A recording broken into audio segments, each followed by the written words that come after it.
कहते हैं बहनों के बीच में प्यार का अटूट रिश्ता होता है, लेकिन ये कलयुग है और कलयुग में तो प्यार पैसा देखकर ही किया जाता है। ऐसे ही गांव में एक गरीब किसान के घर 3 बेटियां पैदा हुई थीं। किसान ने तीनों का नाम रितु, राखी और रीना रखा था। लेकिन तीनों बेटियां जब 18 साल की हो गई तब वो किसान और उसकी पत्नी एक एक्सीडेंट में मारे गए। तीनों बेटियां अनाथ हो गई। अब इस दुनिया में हमारा कोई नहीं है। पिताजी हमारे लिए कितनी मेहनत करते थे, अब हमें कौन खाना खिलाएगा, हम क्या करें। तीनों एक दूसरे को पकड़कर रोने लगे। फिर 2 दिनों के बाद रितु ने कहा, राखी, रीना, हमें शादी कर लेनी चाहिए, तभी हमें इस गरीबी से मुक्ति मिलेगी।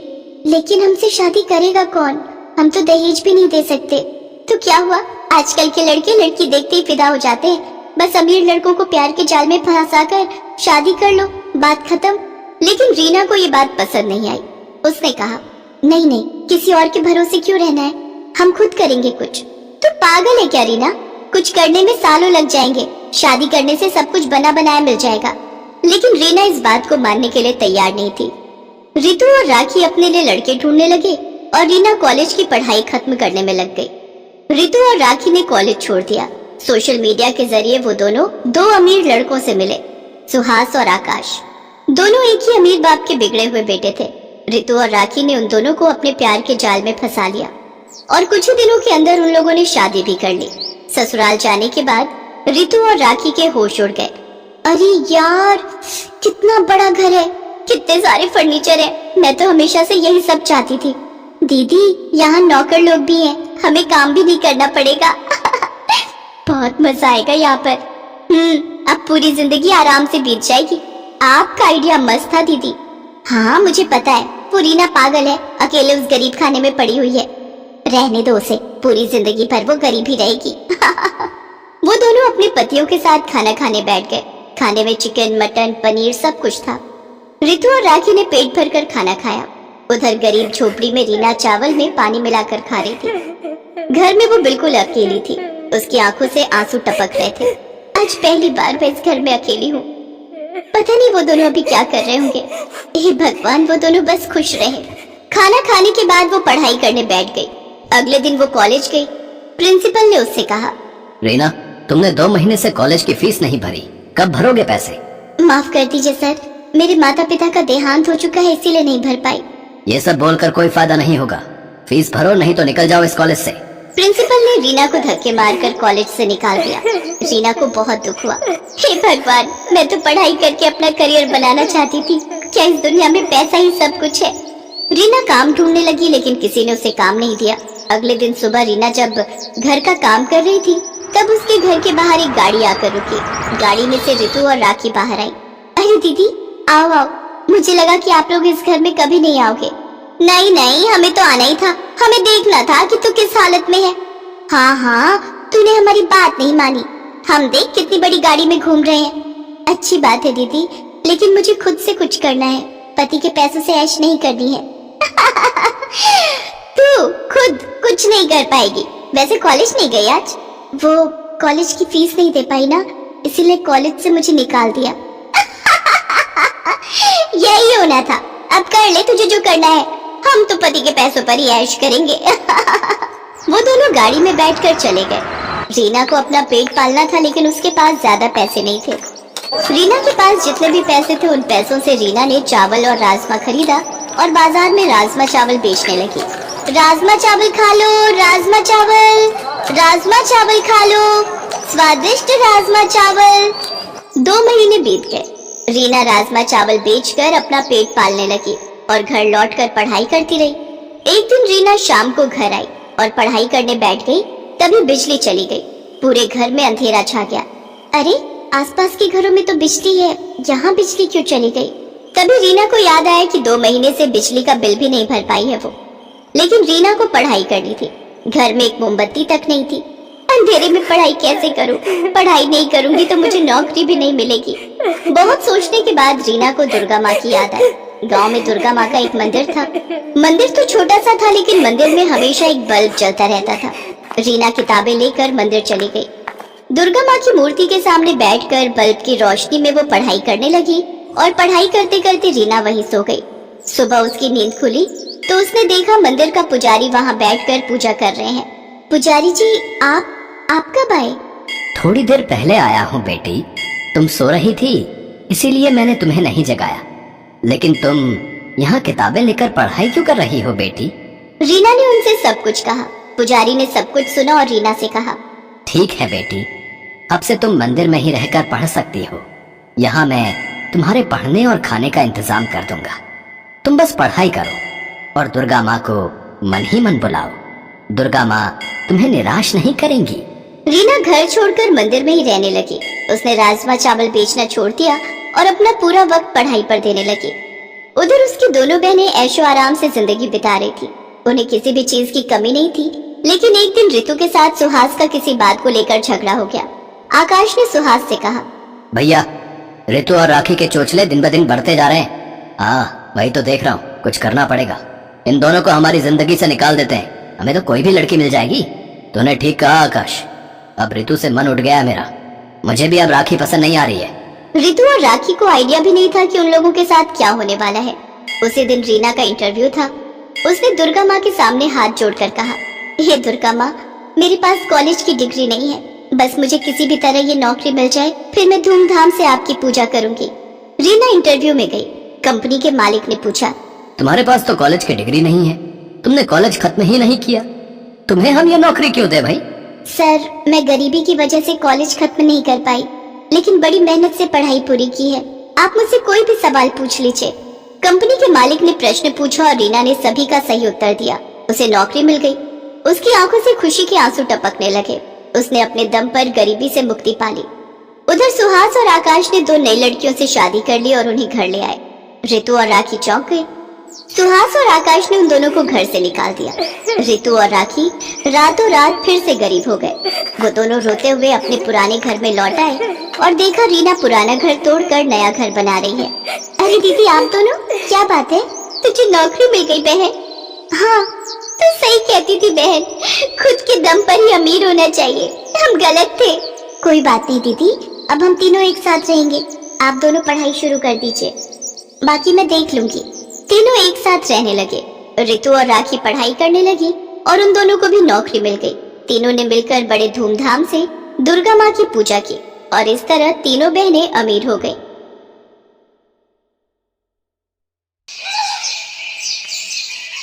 उर्मिला की 3 बहुएं थी।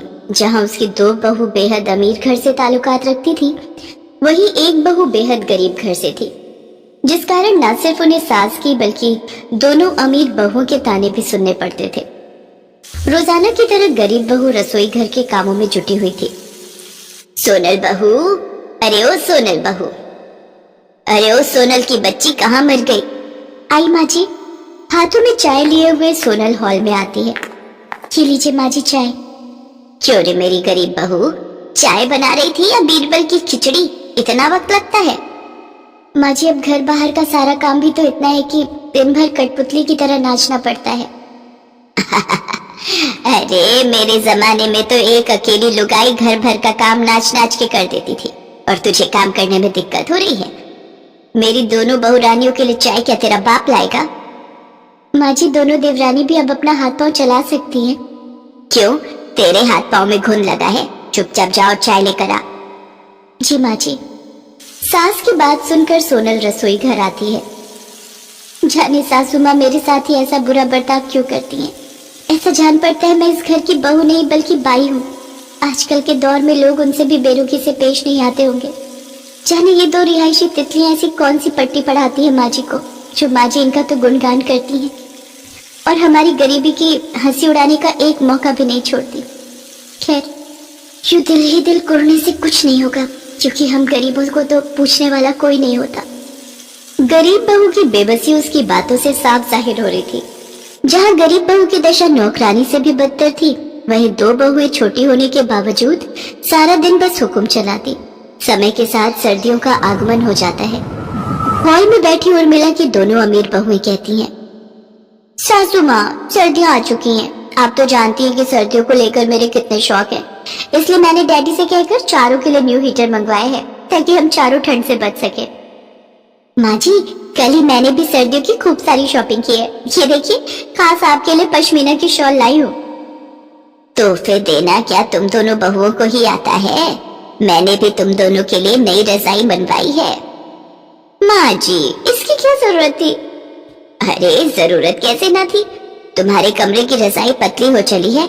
मैं नहीं चाहती कि मेरी बहुएं रात भर ठंड से ठिठुरती रहें, इसीलिए मैंने बिना देरी करे रजाई बनवा दी। और फिर तुम्हारी सास के पास पैसों की कमी है क्या? तभी सोनल उर्मिला से कहती है, माँ जी, जब आपने देवरानी जी के लिए रजाई बनवाई है तो लगे हाथ मेरे लिए भी रजाई बनवा देती। समाचार में सुनने को आ रहा है कि इस साल रिकॉर्ड तोड़ सर्दी पड़ने वाली है। ऐसे में मैं इतने दुबले पतले कंबल से कैसे काम चलाऊंगी? क्यों रे मेरी गरीब बहू, उर्मिला के पास क्या पैसों के पेड़ लगे हैं? अभी मेरा हाथ तंग है, जब कभी पैसे होंगे तब देखा जाएगा। मगर माँ जी, कुछ देर पहले तो आप कह रही थी कि आपके पास पैसा ही पैसा है। उर्मिला का गुस्सा देखकर दोनों अमीर बहुएं मौके का फायदा उठाते हुए फूट डालना शुरू कर देती हैं। इसका मतलब हमारी ये गरीब जेठानी आंखें गड़ाए बैठी रहती हैं। बात बात पर हमसे बराबरी करना जरूरी है क्या जेठानी जी? उर्वशी, तुम कोई सेलिब्रिटी नहीं हो जो मैं तुम्हारी कोई देखा देखी करूंगी। देख लीजिए माँ जी, हमारी ये गरीब जेठानी जी कहाँ का गुस्सा कहाँ उतार रही हैं। एकदम खराब बोल रही है तान्या बहू, तो चौका बर्तन करने में मेरी गरीब बहू के हाथ जवाब दे जाते हैं, मगर बोलते वक्त जबान गज भर की हो जाती है। ऐसा कहकर उर्मिला चली जाती है और तान्या कहती है, हमारी सासू माँ की गरीब बहू, तुम चाहे कितने भी पापड़ बेल लो, लेकिन तुम हमारी जगह कभी नहीं ले सकती। हमारी किस्मत कोहिनूर हीरे जैसी है और तुम उस गरीब गलीचे के समान हो जिसे देखकर लोग नाक से कोड़ते हैं। ऐसे ही कई सप्ताह बीत जाते हैं, जिसके साथ बेतहाशा सर्दियां बढ़ जाती हैं। जहां एक ओर अमीर बहुएं गद्देदार बिछौने पर भारी भरकम रजाई में मजे से सो रही थी, वहीं बेचारी गरीब बहू को सर्दी की सारी रात उस पतले दुबले कंबल में काटनी पड़ती है। अगले दिन सुबह होते ही सोनल फिर से घर के काम में जुट जाती है। इसके बाद जैसे ही वो बर्तन धोने के लिए किचन में जाती है तो ठंडे पानी से उसके हाथ कांपने लगते हैं। जिसके बाद वो अपनी सास के कमरे में जाती है, जहाँ पर उर्मिला रूम हीटर लगाए रजाई के अंदर बैठी होती है। तभी उर्मिला सोनल से कहती है, अरे बहू, इधर उधर क्या देख रही है? मेरे कमरे में चोरी करने का इरादा है क्या? माँ जी, मैं तो पानी गर्म करने की मशीन ढूंढ रही थी। सर्दियाँ बहुत बढ़ गई हैं, किचन के नल से बहुत ठंडा पानी आ रहा है, ठंडे पानी से हाथ जमने को हो रहे हैं। अच्छा, तो अब महारानी को बर्तन धोने के लिए गर्म पानी चाहिए? बिजली का बिल क्या तेरा बाप भरेगा? कोई मशीन नहीं मिलेगी, जल्दी से काम चोरी छोड़ और बर्तन धोने लग जा। इसके बाद खरी खोटी सुनाकर उर्मिला फिर से अपना पल्ला झाड़ लेती है और बेचारी गरीब बहू कड़ाके की ठंड में भी ठंडे पानी से ही काम करके गुजारा करती है। ना तो सोनल के पास स्वेटर होता है और ना ही शॉल। इसके बावजूद भी उर्मिला सोनल को ही बाजार सब्जी लेने भेजती है। लेकिन एक दिन उर्मिला की तबीयत खराब हो जाती है। उसके कराहने की आवाज सुनकर गरीब बहू जल्दी उसके कमरे में जाती है और कहती है, माँ जी क्या हुआ? आप ठीक तो है? अरे आपको तो बहुत तेज बुखार है। माँ जी मैं अभी आती हूँ। इसके बाद सोनल किचन में जाकर काढ़ा बनाकर लाती है और उर्मिला को पीने के लिए देती है। साथ ही उर्मिला के सर पर ठंडे पानी की पट्टियां रखना शुरू करती है। सोनल कभी उसके हाथ दबाती तो कभी उसके पैर। सारी रात बेचारी सोनल बिना झपकी लिए अपनी सास की सेवा पानी में लगी रहती है। अगले दिन दोनों बहुएं अपनी सास के कमरे में आती हैं। गुड मॉर्निंग सासू माँ। गुड मॉर्निंग सासू माँ, क्या हुआ? आपका मुंह मरीजों जैसा क्यों लग रहा है? माँ जी की तबीयत कल रात से बहुत खराब थी, उन्हें तेज बुखार था। उर्वशी चलो यहाँ से, कहीं हमें भी फ्लू न लग जाए। इसके बाद वो दोनों अमीर बहुएं वहां से चली जाती हैं और उर्मिला उनकी सारी बहानेबाजी समझ जाती है। मुझे तो लगा था तुम दोनों यहाँ मेरा हालचाल पूछने आई हो, मगर तुमने अपने तेवर दिखाई दिए। सोनल मुझे माफ कर दो, मैंने हमेशा तुम्हें गलत समझा और तुम्हारी गरीबी की हंसी उड़ाई। शायद इसी कारण भगवान ने मुझे ऐसा भुगतान दिया है। माँ जी बीती बातों को याद करके दुखी मत होइए, जो हुआ उसे भूल जाइए। सास का बर्ताव देखकर तान्या और उर्वशी का सर शर्म के मारे झुक जाता है और वो कहती हैं, जेठानी जी हमें माफ कर दीजिए, हमने आपको ताने दिए, आपकी गरीबी का मजाक उड़ाया। जेठानी जी हम दोनों को माफ कर दीजिए।